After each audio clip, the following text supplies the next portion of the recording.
Hello, namaste. Welcome my channel. Le my mood, let's cook.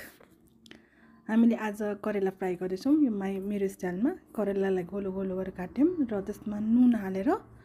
मजाले मोलेर एकछिन यसलाई रेस्ट गर्न दिने यसले तितो पानी अनि पानी छोड्छ यहाँ हाम्रो तेल तात्दैछ र करेलालाई मजाले निचार्ने पानी निस्काल्ने अनि त्यसपछिबाट फ्राई गर्ने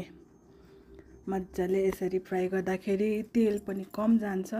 र करेलामा नुन आफ्नै त्यो नेचुरल त्यो सल्टको फ्लेभर पनि आउँछ हामीले एक्स्ट्रा थपिरहनु पनि पर्दैन र क्रन्ची क्रन्ची पनि हुन्छ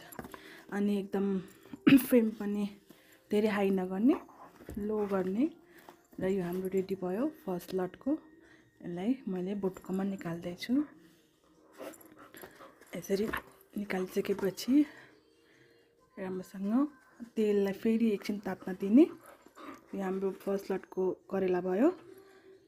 र अब म सेकेन्ड लटको करेला पनि यसमा हाल्न गइरहेको छु करेला राम्रोसँग करेला हाम्रो हेल्थको लागि पनि एकदम राम्रो हुन्छ गटको लागि राम्रो हुन्छ प्रेसरको लागि राम्रो हुन्छ र करेला खानुपर्छ जसरी खाए पनि हुन्छ र यसरी खाँदाखेरि चाहिँ करेलाले तेल धेरै अब्जर्ब गर्दैन म चाहिँ यसरी नै फ्राई गरेर खान प्रिफर गर्छु र मेरो फ्यामिलीलाई पनि म यसरी नै खुवाउँछु र यसरी सेकेन्ड लटको करेला पनि रेडी भयो रेडी भइसक्यो र अब यसलाई बटुकामा निकालिसके पछाडि यो हाम्रो ग्यास अफ गर्ने अनि रेडी करेला लेट्स इन्जोय थ्याङ्क यू